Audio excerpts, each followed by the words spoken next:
Welcome to the Casey Cease Show. Casey is your entrepreneurial guide. Dive into weekly insights that blend inspiration with practical strategies to grow your business with integrity. From boosting sales to building strong relationships, Casey shares the essentials to help both your venture and personal dreams flourish. Ready to elevate your entrepreneurial journey? Let's dive in.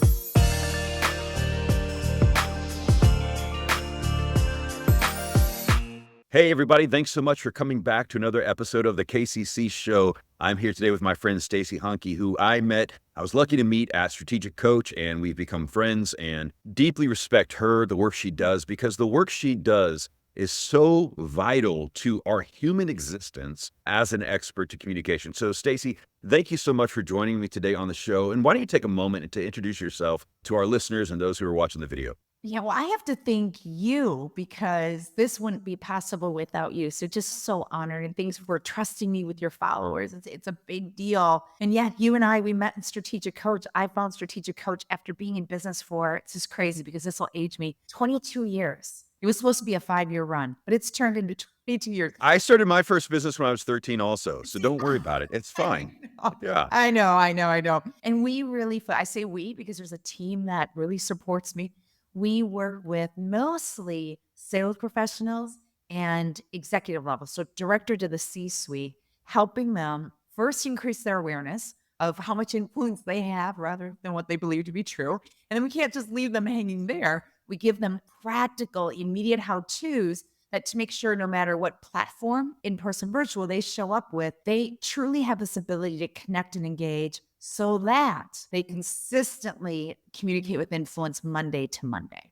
So how did you find yourself getting involved in this line of work? Take me back to when you were 13, and I winked at you for those of you just listening to the podcast, but take me back to deciding to go into this line of work and your journey eventually to starting your own firm. Yeah, I think it landed because in college, I wanted to be a broadcaster. I thought, I was going to be on the Today Show, and obviously that didn't happen because here I am. But I did an internship for a radio company. And they had me do commercials. And I remember the first commercial, they said, hey, we want you to record this commercial. And I thought, what, an hour? Maybe? That's what it's really, I'm just going to record a commercial. Well, 8 hours later, in the same day, the commercial launched. And it was that point, Casey, I realized there is a huge difference of how you think you come across, that the power of your words, the tone of your voice, how different those two really are, feeling versus reality. So that's what kind of really started my interest in communication. Had numerous steps along the way before starting my company in large corporations. And I was always in some type of training and learning and development. I was training, whether it was customer service, whether it was team building. And it always came down to no matter how smart the leader was that I was teaching them how to lead their teams, it always came down to the biggest challenge was their ability to communicate. But it was about being consistent, that their body language and their messaging never was consistent. And they just didn't have that connection engagement. Fast forward numerous years, 21 years ago, I was working for a company hiring speakers. So I was the MC. I was kicking off the events. And I really started to hang on speaker shirt tails, having them coach me. And I thought, I was young. I thought, what's the worst case scenario? If this doesn't work, I quit corporate job and I live in Chicago. So there's tons of Starbucks. I always thought I'll find a job at Starbucks, right? So fast forward 21 years ago is when I really started to launch the company. And throughout the years, especially over the last 4 years, communication just has changed. The competition has changed. The challenge of truly having this ability to connect with individuals has especially changed over the last 4 years. And that, Casey, listening to our clients has really gotten us to where we're at today. Man, that's amazing. So when I first met you and we were chatting as Strategic Coach and you were telling me all that you did, I was like, I need help with that. I remember when I was a young guy working at a church at the time, and my pastor said, are you angry right now? And I was sitting there saying, no, I'm not angry, but I was scowling and I'm making a scowling face for those of you listening to the podcast, not watching it, but I was scowling and I was like, no, why? And he said, because you look real mad. And so there was a disconnect between my nonverbal communication and what I was saying. And I'm a bigger guy, so I'm naturally kind of an intrusive presence. And so the way I compensated early on was just looking surprised. And so I looked shocked at everything people was saying, but it was one of those pieces where it's so important, especially as you move up in leadership, the Yes. way that your authority affects those that you lead.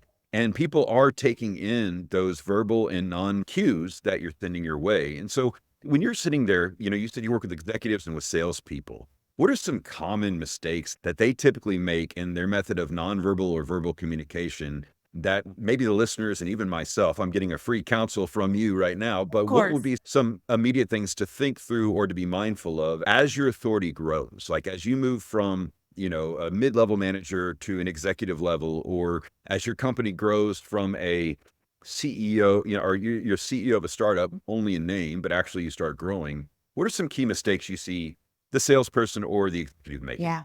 The first one is their lack of self-awareness. We don't know what we don't know. And we make the assumption, and I hear executives tell me all the time, but I'm good at what I do.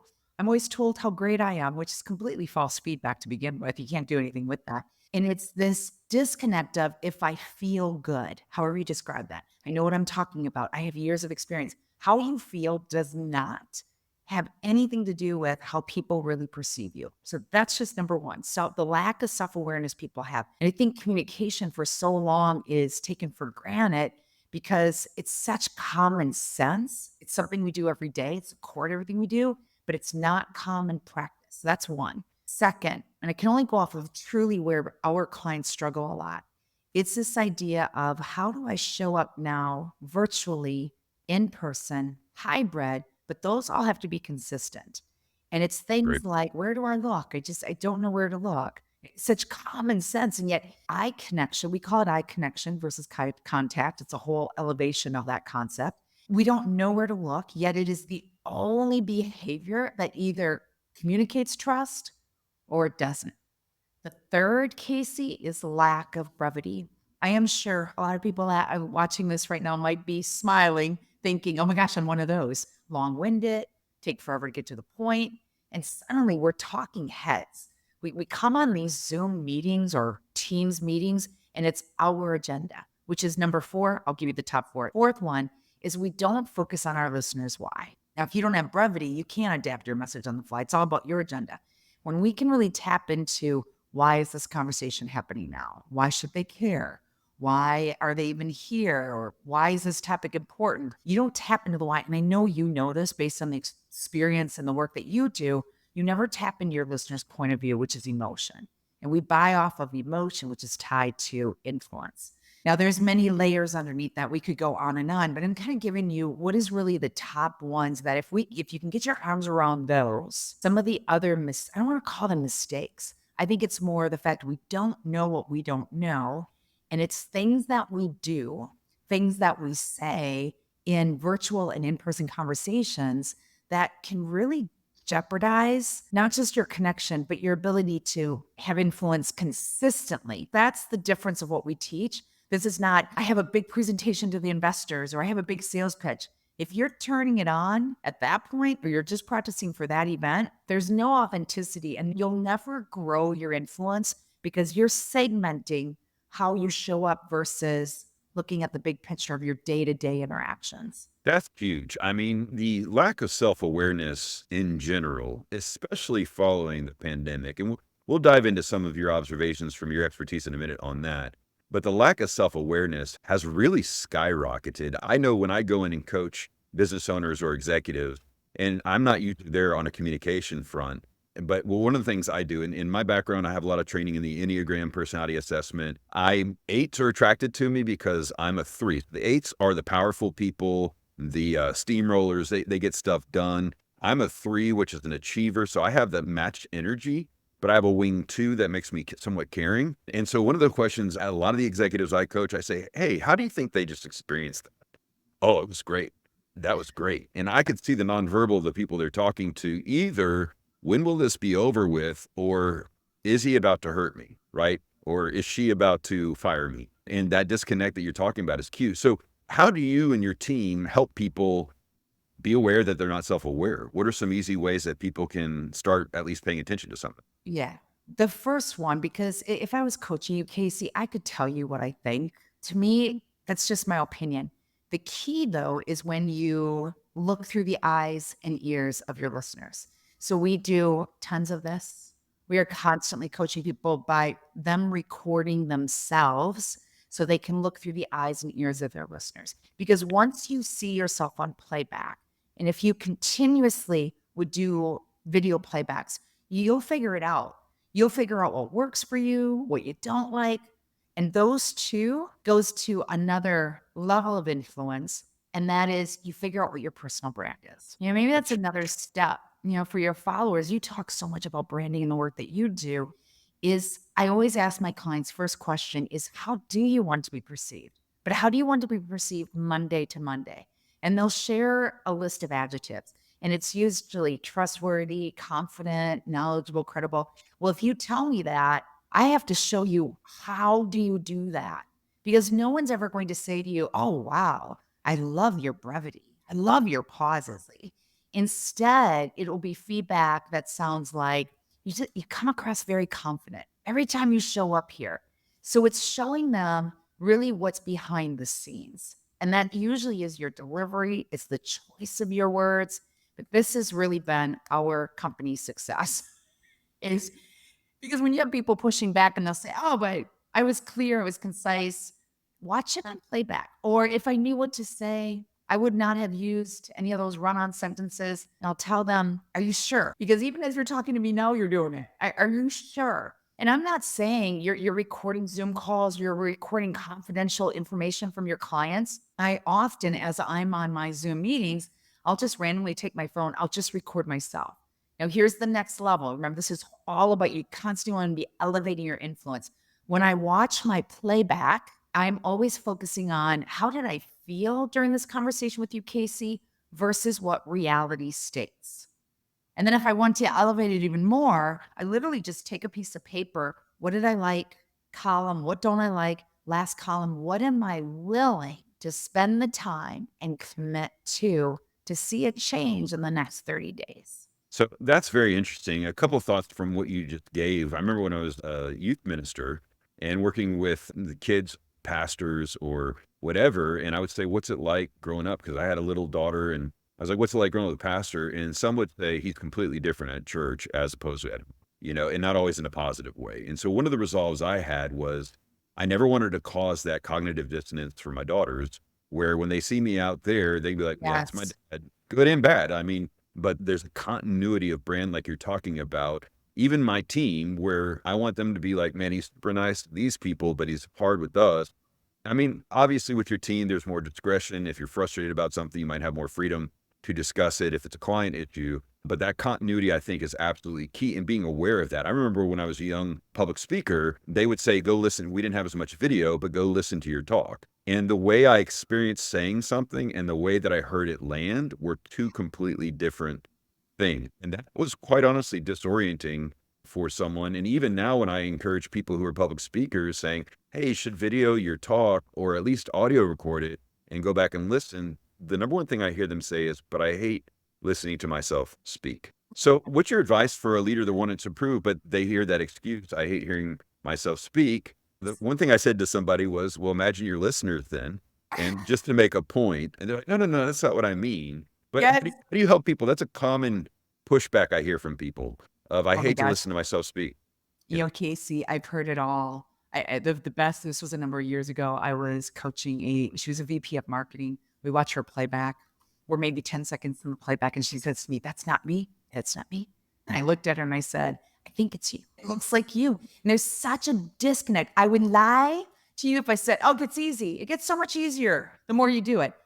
I believe it gets harder because I'm so self-conscious. I've watched myself so many times that I'm very self-conscious now of things that I'm trying to work on. I'm constantly getting coached on. But the benefit is always so much greater than that discomfort. You and I both know you really want to elevate anything in your life, get comfortable with being uncomfortable. Nothing will happen if you continue to stay the same. Now, that's your choice. There's nothing wrong with that, but nothing, absolutely nothing will happen.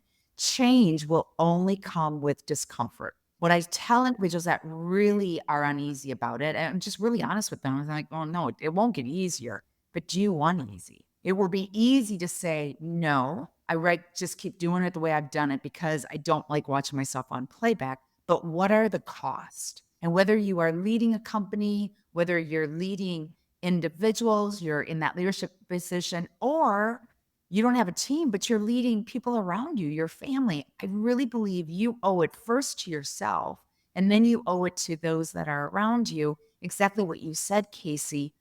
What's the cost of not knowing what you don't know? So you got it's like you're sitting at the intersection of a T at the end of the road. You can either go left, which is just going to get you, or go backwards. Sorry, go backwards. It just always keeps you where you're at, or taking right or left. And that's just based on your style of how you want to really elevate your influence. So several years ago, I listened to a book called Crucial Conversations about managing hard Yes. conversations or conflict, as it were. I'm guessing if you're coaching with salespeople and executives, you're having to do some training with them on conflict resolution and conflict communication. Some people love conflict, and I'm a little concerned for them because they can't wait, or I tell them to go to law school. Or most of the ones, even strong leaders I know, are pretty conflict avoidant and maybe delay some of the issues there. What are some key concepts or ideas that you have for conflict communication? Yes. Let's break them down into three. It might be a little easier to follow. It's Sure. everything from your messaging. Every word matters no matter what, especially in conflict. And then it is the body language. So the last thing you want to do, let's say you're throwing me a really tough question or you've got an objection. This is sometimes what I see, whether they're in person or not. That's a really good question. So what I believe, and everything about my body language and my word choice communicates, I'm very uncomfortable with what you just tossed my way. Sometimes I feel these are hot seats where if you come across as you're not comfortable, they're just going to continue to throw things at you. When it comes to they're asking you a question, don't lose the connection with your eyes. Avoid any fidgeting. Avoid any crossing arms, leaning back. Anything that's going to communicate you are uncomfortable. Number two, there's a process that we coach individuals on. It's called the 3 A's. It's acknowledge, answer, and then attach to benefits, the listener's benefits. So for example, if a client says to me, wow, it's a lot of money to send our leadership through your training, it's way too much money. Now, what I'm really listening for, and sales 101 here, what is the real issue behind the question? I don't think budget ever is. I think in this case, I have not communicated value. So instead of saying, I totally understand budgets are tough. Really? You don't live their budget. I'm very careful with, I understand, I hear what you're saying. That's not empathy. You're not listening to what they're really saying. Instead, if you threw that question at me, I might respond with, sending your leadership through training is an investment. You acknowledged it and then get out of there. You don't want to put a spotlight on it. Then I go to the second A, I give the answer. And for in this case, it might be what our training does. Most importantly, tying to the acknowledgement, I tie my answer to the benefits for them sending their trainers through or sending their leaders through our program. Number 3, brevity. The more you say, the more you confuse. Be careful of the words. I hope this answered your question. Be careful with the word but, where you acknowledge and then you slap them in the face with the word but. And then, yeah. So this really is, people are looking for, you tell me what exactly to say.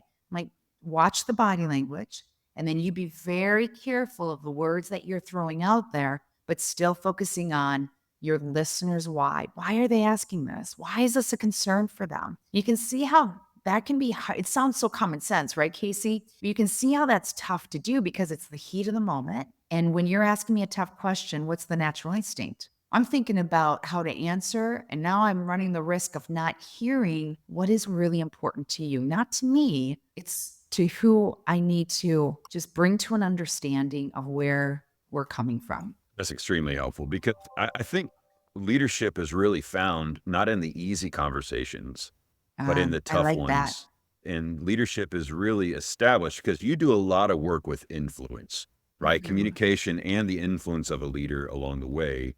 And I'm really excited about the books that you've written. Ready to skyrocket your business and truly connect with your audience on a whole new level? Unleash the power of your story with Lucid Books. Imagine transforming your insights and experiences into a captivating book that not only cements your status as a thought leader, but also weaves a strong bond with your ideal clients. At Lucid Books, we're more than a publishing house. We're your creative partners on a journey to turn your wisdom into a masterpiece that speaks directly to the hearts and minds of your audience. Join forces with us, and let's embark on this incredible adventure together. Your story has the power to inspire, engage, and elevate. Are you ready to share it with the world?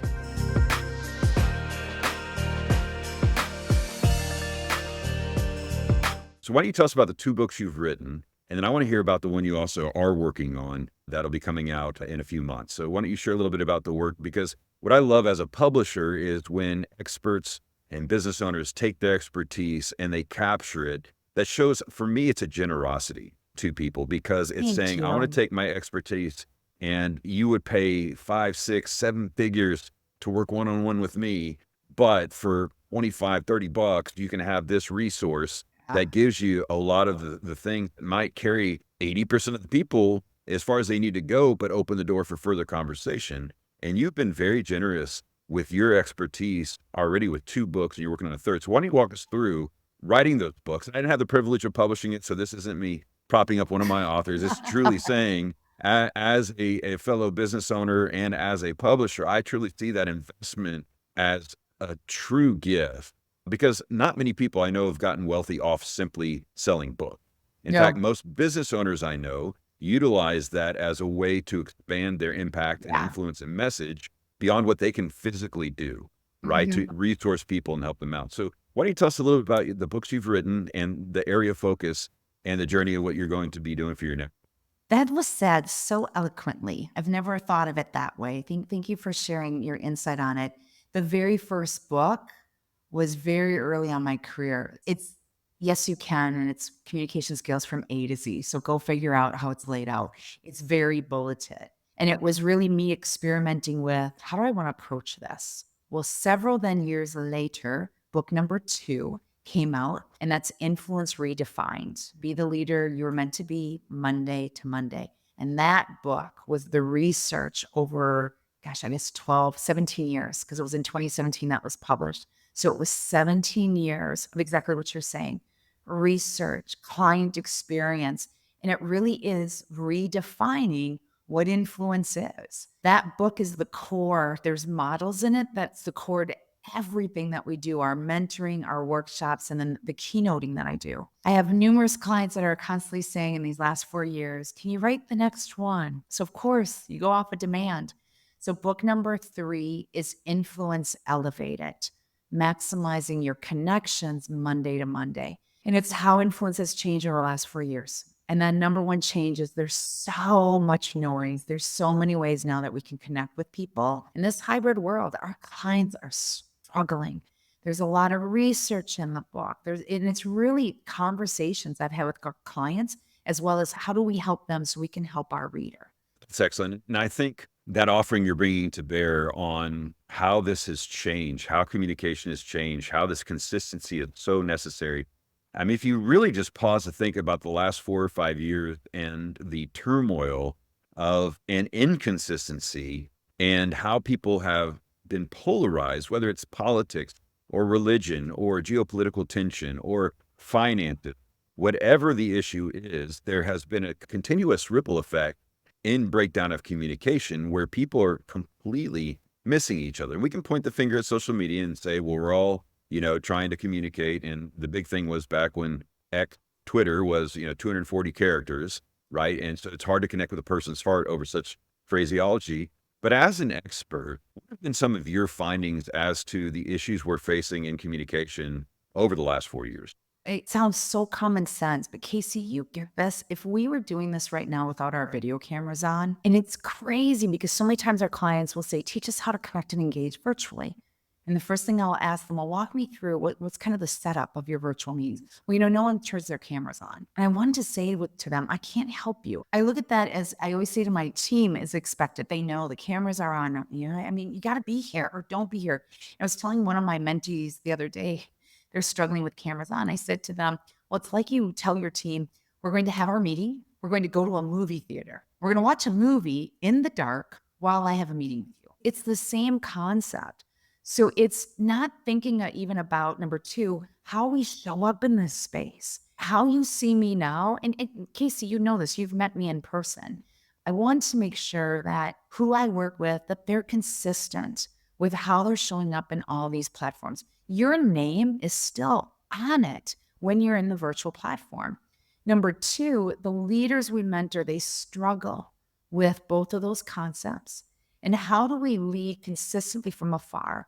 People that we see consistently in the office, those that we don't. And I get it. That's an issue, especially if you're in a whole different state, a whole different country. But then you've got to take this virtual platform and really think about, well, how would I show up in person? This is the best way that I can actually see people. So do it appropriately. And maybe it's just the way step. I remember one of my clients at the very beginning, she was so frustrated by how her people were showing up. And she said, I told them one day, all you need is a blowout and a blazer. That's all you need. Just do something. And you would be shocked, Casey, how many executives, when we start mentoring, we're still mentoring them on how to set up this space. No, and I mean, I know that, like, even for my podcast, fortunately, I own a building with a partner in downtown Brenham. And so it has a natural brick wall behind me because they were like, yeah, because like my office is blurred out at my home office and everything else. And no one really cares, but it's really more of a thing where it really, people do matter. I also consistently wear the same shirt, right? Because I mean that, hey, it's a nicer kind. I care, but I'm also approachable and it's casual because a lot of my clients, I know the demographic I work with and the psychographic of who I work with. And so there's a lot of peace. Now, I might be wearing sports shorts or pajama pants, but my upper half is put together. I mean, I remember to that point, like a month into the pandemic, we took a screenshot of one of my teams and we were like waving at the camera and everything, and I had a big beard and I looked like I'd been homeless for a minute. And I was like, okay, they know me and they love me, but like I can't wear my fear on my face and, hide from the world, right? Because the way I was showing up was, the wisdom of not projecting all my thoughts onto people that I'm not compensating enough to carry the weight.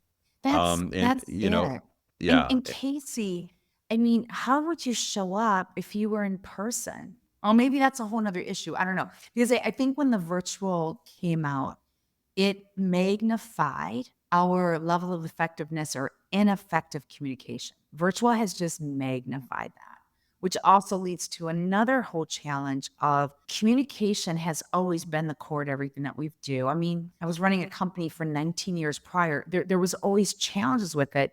Now, this whole idea of elevate it, it's more complicated. The risks are even greater. I was sharing with another team. I said, well, if we were meeting in person right now and I showed up or I didn't show up, you're all sitting in your boardroom at the office. I call in from the hallway and say, I don't want you to see me today. I'll run the meeting from the hallway. I don't know how suddenly we've made such a disconnect of this virtual platform versus being in person. Because if you think about the virtual platform too, something else I'm writing about in the book, if you think about when we were back at offices, how many quick meetings with action steps do we have in a day? You walk down the hallway, you run into someone, you're like, what about this idea? And problem solved. Or you're in the lunchroom, or you're at the water cooler. All of those meetings that took 5-10 minutes, they're gone when we are 100% here. Now, what took 5 minutes, I have to reach out to you, Casey, try to get on your calendar. Typically, it's 30 minutes. And by the time we get a chance to be on each other's calendar, the issue is long gone. So another reason why we really need to honor and respect not only ourselves, how we show up, but the respect of who did you invite on this call? And they've got better things to do. So make it worth their time. That's such a great point, Stacey. I'm a verbal processor. And the problem with brevity for me is I've learned to be more concise in my communication. But when I'm meeting or explaining a point, sometimes what's in my brain and the words I form together don't always catch up. Yes. Do you have any tips? Do you have any tips for formulating? Because I'm trying to active listen, but then also I don't want to sound like an idiot, and I feel like I need to say something. Are there any hacks that you've learned on, okay, I'm talking too much, get to the point, or is that something I'll just need to call you and hire one of your coaches to, it's one of those upsell moments where I just sold myself. I love it. Yeah. Sure. Yeah. Circle back to where we started. The way we teach brevity or the challenge that you're raising, It's like an athlete. So if you were playing tennis, golf, whatever it is, for 20 plus years, 10 plus years, and suddenly you go for your first golf lesson, most likely the golf coach is going to say, swing the club. I want to see your style. That's how we start with individuals.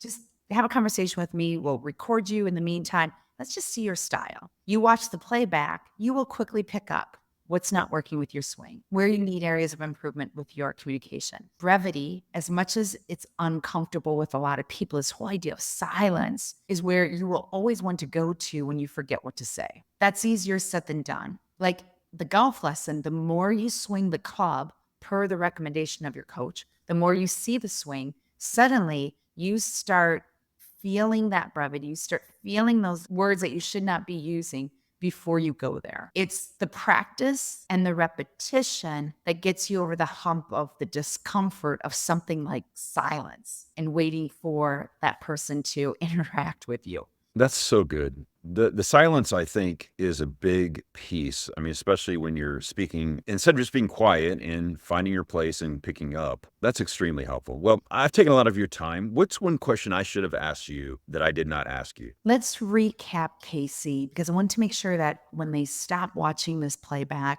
they feel like, okay, that was worth my time. I actually have something to do. So I'll give them 3.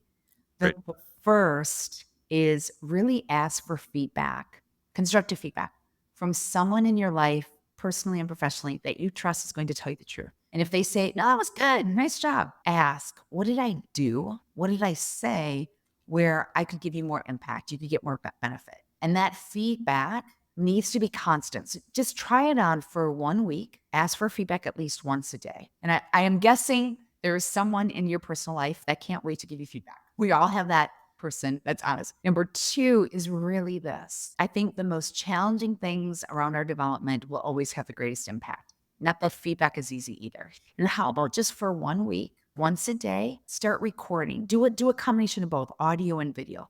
Because that way when you listen to the audio recording, you're not distracted by the body language. You can really listen to how you sound it, the words you use versus what you believe to be true. And number 3, make a commitment for the next 30 days. Think about how every interaction, you can practice everything that we've talked about today. This isn't carve out 1 o'clock on a Tuesday. It's not reality. It's never going to happen. You don't have to go to a golf course to practice this stuff, right? It's truly looking at how the conversations you have throughout the day, is there one thing you can think about? You can think about your brevity, maybe put more focus in your work, your words that you're using. And suddenly you do that for 30 days. You got to create momentum, right? You start to see the progress. You can do 60 more. You can do 90 more. Elevating your influence and communicating with influence Monday to Monday. There is no destination. You will never reach the end and check off the box. Enjoy the journey and know that the more you do the 3 items action steps I just laid out for you, you'll always recognize a lot quicker, okay, now I need to practice this. Okay, now I need this. And that's what I mean too about just elevating how you show up. Well, Stacey, this has been so helpful and so encouraging. It's always a joy to connect with you. Where can people find you online? Super easy. It is right on our website, which is my name, Stacey with an EY, HANKEINC. We're all over social media and we don't sell on social media. It truly is what you were saying about the book earlier. We just want to be a resource, even if it's from afar, to push out topics that I hear from clients to say, hey, can you talk about this challenge or whatever it might be? So get connected with us. Would love to stay in touch with everyone. Well, Stacey, thanks so much for coming on the show. I know I'll be having you back soon, and it's been such a joy. And until next time, everybody listening, thank you for stopping by, watching, or listening this far. Feel free to like or share or leave a review, and we'll see you next episode. Thanks, Casey. That wraps up this episode of The KCC Show. Make sure to visit our website, thekccshow.com, where you can subscribe to the show on iTunes, Spotify, or via RSS, so you'll never miss a show. While you're at it, if you found value in this show, we'd appreciate a rating on iTunes. Or if you'd simply tell a friend about the show, that would help us out too. You might also want to check out our book for business consultation, available at Lucid Books, or double your sales strategy session at Planify Agency. Be sure to tune in next week for our next episode.